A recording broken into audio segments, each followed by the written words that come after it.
மலச்சிக்கல். இந்த மலச்சிக்கல் ஏற்படுவதற்கு என்னென்ன காரணங்கள், இதை எப்படி நம்ம எளிமையாக சரி செஞ்சுக்கலாம் அப்படின்னு பார்க்கலாம்.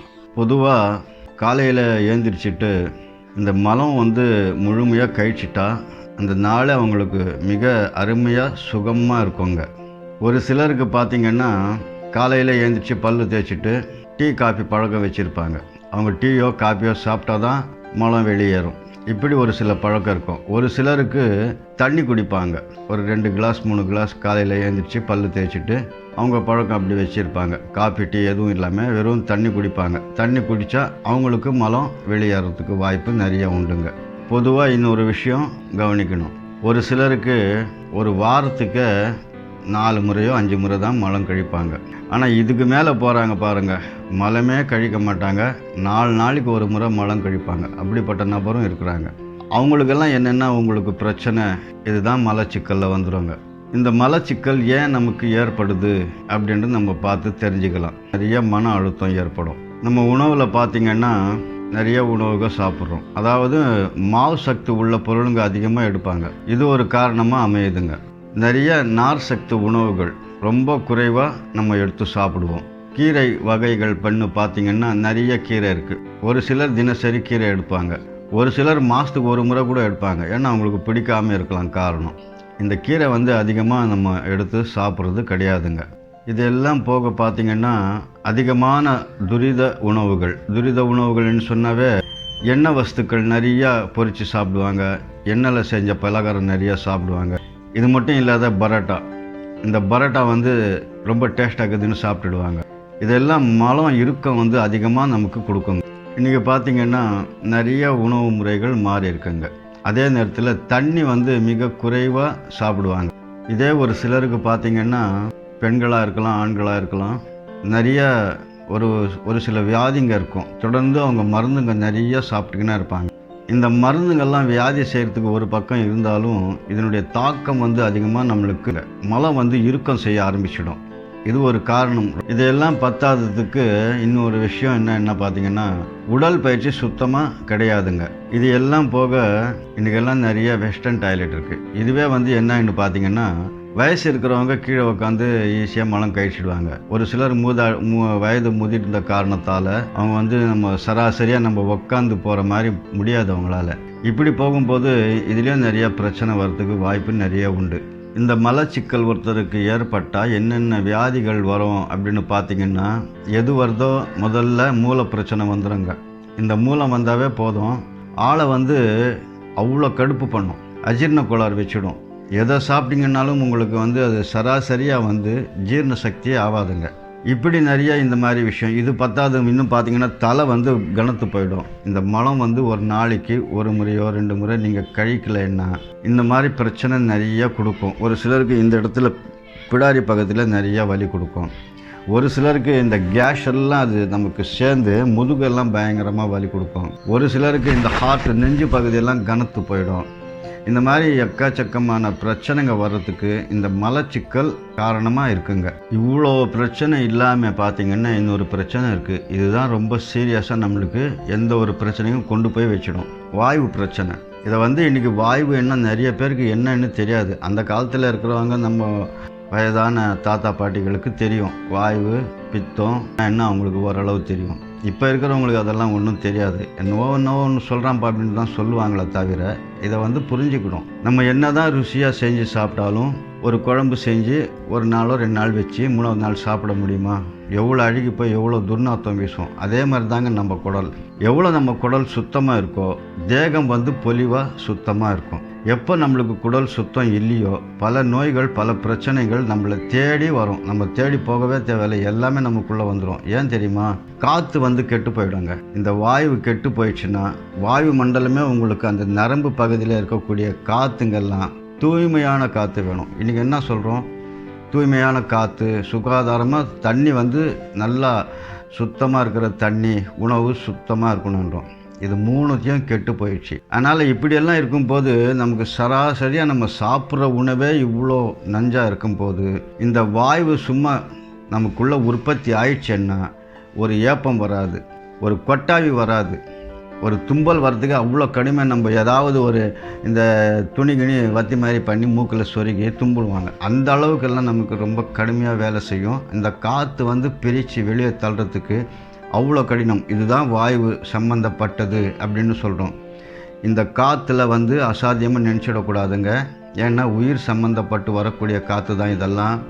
இந்த காற்று தான் உங்களுக்கு நெஞ்சு பகுதியெல்லாம் உடம்பெல்லாம் வலி கொடுக்கும், முதுகு பகுதியெல்லாம் வலி கொடுக்கும், கை காலெல்லாம் ஃபுல்லாகவே உடம்பெல்லாம் ஒருத்தருக்கு அவ்வளோ வலி இருக்கும். காலையில் ஏஞ்சிக்கவே முடியாது. அந்த அளவுக்கெல்லாம் நிறைய சிரமம் இருக்குது.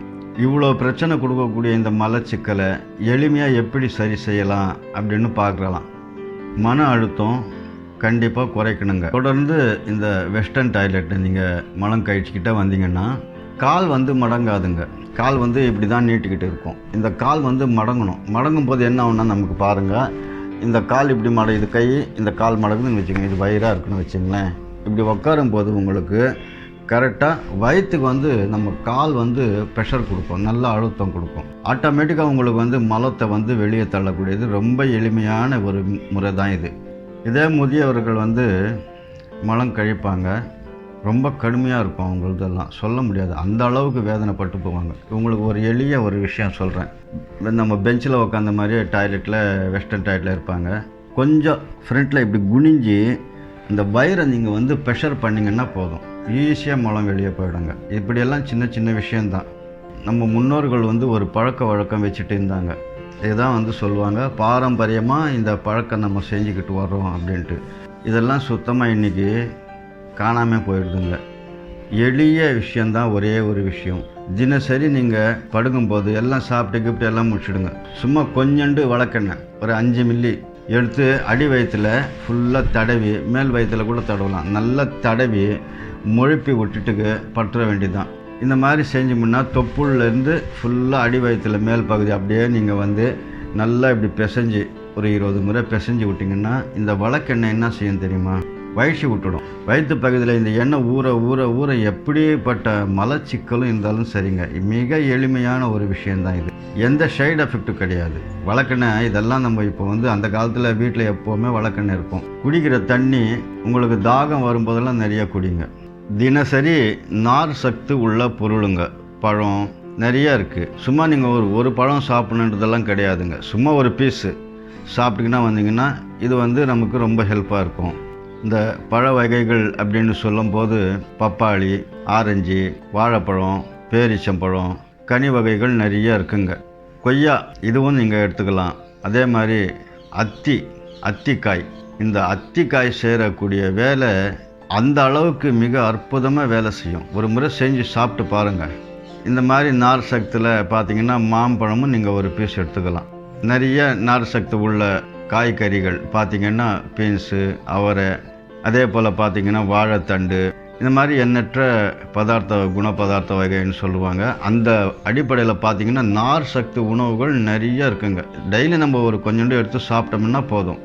இது போக பார்த்திங்கன்னா கீரை வகைகள் வாரத்துக்கு 2 முறையோ 3 முறை நீங்கள் இந்த கீரை வகைகள் வந்து சாப்பிடும்போது உங்களுக்கு கண்டிப்பாக இந்த மலச்சிக்கல் இருக்காதுங்க.